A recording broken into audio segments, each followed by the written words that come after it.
What's up, everyone? Welcome to Power Play with CJ. Today we're going to continue the 10 questions segment with 10 questions the Philadelphia Flyers face going into the 2013-2014 season. Probably should have done this a few weeks ago, but it is what it is.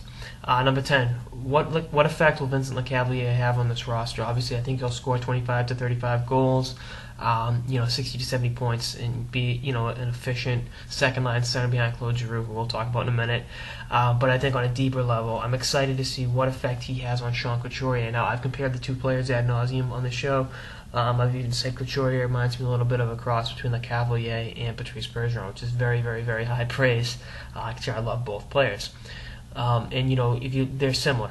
I don't think he'll be a 50-goal scorer like that one season Lecavalier had, but I think having him there on the roster as kind of a mentor of sorts will be interesting and intriguing to watch for Couturier's development. So see what just being with Lecavalier every day, how that rubs off on the young Mr. Couturier. Number 9. Speaking of young players, will Scott Laughton make the team this year? No. I thought it was smart giving him the look last year. They gave him a 5-6 game look with Lecavalier in at center. Giroux, they're deep down the middle. It's not worth having him on the team. It's not worth blowing a year on his entry-level contract. It's also not worth, I think it would mess up his development, to be honest with you. I'd rather see him go back to juniors, play a big role with the Oshawa Generals, play a big role with the Canadians at the World Juniors, and, really cement himself as a bona fide two-way force. And I think, like I said, going back to Oshawa, and then going back, like I said, playing for the Canadian World Junior team. He didn't make the team last year. As Canada looks to win the gold medal for the first time in, was it 4 or 5 years now?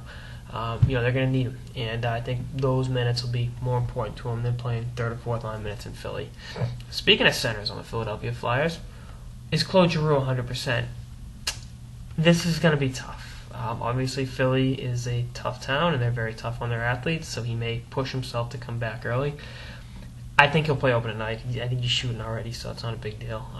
But the golf injury, and if he gets off to a slow start, say a prayer for him, because those fans can be merciless. Claude, you're playing golf, you son. That'd be more Boston. But bottom line is, he'll be fine. If he gets off to a soft start, it's not the end of the world. He's a world-class player, and one of the better players in the league, so he'll be fine. I just think, as someone who likes to make jokes, if they miss the playoffs and they're playing golf early, those jokes will be easy to write. So it's a win-win situation either way.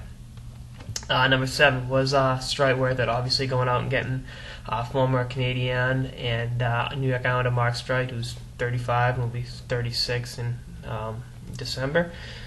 Acquiring him, signing him a nice contract. Look, they needed help on the blue line, and we'll talk about that. I'm actually surprised they didn't offer sheet McDonough, Pietrangelo, Cody Franzen, Jared Cowan, any of those guys. They probably presented offer sheets, but those guys didn't choose to sign. They swung for the fence with Shea Weber last year. I think to a certain degree, it is worth it. I know he's older, but he's had a couple good years, so it's worth bringing him in. That blue line can't get any worse. And I think that was part of the downfall of the team last year. Number 6, obviously, Jacob Voracek had a breakout year last year. In the shortened season, I think he had 44 points in 48 games, just along those lines. Will he have 75 points? I put the over-under at 70.5 more. 70.5. So I think 70 points on him would be great, and they're going to need him. Like I said, they're going to need to be in a lot of high-scoring games. So they're going to need him to step up, and I think he'll do just that. Number 5, another winger. Will Scott Hartnell bounce back from a horrendous 2013 season? He was bad. The numbers weren't there. He was, back to his old bad habits, and he had a great season the year before, playing with Giroux and playing with Yager, and I think he'll be back. He needs to play on the edge to be effective. I know he's not getting any younger. He's 31 now, but he had 11 points in 32 games last year. It was -5, and he'll step it up. He's a good player. He'll, like I said, go back to what makes him effective, which is to be tenacious on the forecheck and, in all facets of the game, and create scoring chances through that tenacity, and I think he'll do just that. I think, like I said, he's due for a nice bounce-back year. Speaking of guys that need bounce-back years, how hot are Laviolette and Paul Holmgren's seeds? They're on fire, especially with Holmgren talking about how great the goaltending tandem is, which we'll talk about in a second.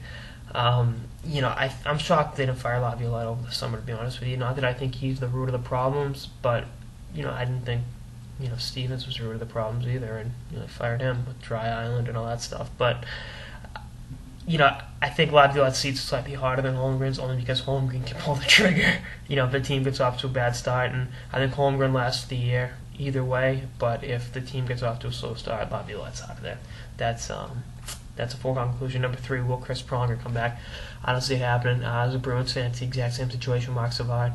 It's really not going to happen. You hold out hope that they can come back and help the team, but it's just not, with head injuries and, with the new emphasis on player safety, which is absolutely worth it, in terms of concussion tests and all that. Maybe, but I mean, my whole thing is hopefully that in Pronger's case, same thing with Savard, they're able to live healthy, normal lifestyles away from the game of hockey, because that's more important than a game played on a sheet of ice. But I don't see Pronger coming back, and even if he was cleared, I think what's he going to do now? He's 36, 37. But like I said, I do not see that. I would not bet on Chris Pronger playing another game in the National Hockey League this year, or ever. Number 2, Ray Emery or Steve Mason. It's a tough call. Mason looked like he kind of regained his form last year, and maybe he's able to take that back this year. I think Mason's got the higher upside, which I love throwing that word around at he's 25 years old. I mean, Mason's not exactly an old man, and Emery's 29, or 30, excuse me. He'll be 31 in 2 weeks from today. But like I said, I think Mason can regain his form. It's such a mental, psychological position, goaltending. The physical talent's there, but the mental approach to the game isn't. And, some bad seasons in Columbus and a change of scenery definitely benefited him. I can benefit him, and I think will benefit him. And he had some very good games down the stretch last year. Just looking at it, he ended the year with 4 straight wins. So if he takes that mentality going, and the one loss he had, gave up 1 goal and had 21 saves against Buffalo. So he, like I said, I think he can bounce back. And if not, Emery had a very solid year with the Chicago Blackhawks last year, and I think he got first place, but that's no vote. But I think if Mason can regain his form, and they got him on the cheap, you think about it, he can be the goalie Philly's been looking for the last 40 some odd years. But that's an interesting thing to watch.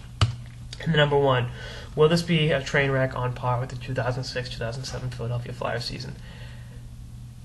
If Mason plays the level he's capable of, no. But if he bottoms out, Emery bottoms out, LeCavalier gets hurt, Giroux doesn't come back 100%, Hartnell doesn't bounce back, Streit shows his age, they can't get their hands on number 1 defenseman, and the rest of it bottoms out, it can be as bad. And they're not afraid to fire Sale, and that was a big part of their success post 2007. Going to the Eastern Conference Finals in 2008, being a playoff team in 2009, going to the Stanley Cup Finals in 2010 was how they were able to bounce back and move pieces. But this is a very interesting team to watch because their division's stacked. Obviously, their in-state rivals pretty good and all that. But then obviously the Bobrovsky questions. I mean, you get the Vezina Trophy winner playing in Columbus that they traded for a second-round pick. And then the Master of the Universe playing. Actually, no one's picked them up in either Russia or North America, Brizgalov. So this is an interesting season for Philly, but then again, it's always an interesting season for Philly. Let's stop kidding ourselves. But I'm excited to watch them play and see what I think they'll be a great offensive team to watch. It's just a matter of the goaltending and defense stepping up. So we'll see what happens. Anyway, that's all this episode of the Power Play with CJ. 10 questions the Philadelphia Flyers face going into the 2013-2014 season. Stay tuned for episodes throughout the off season and beyond. Later, guys.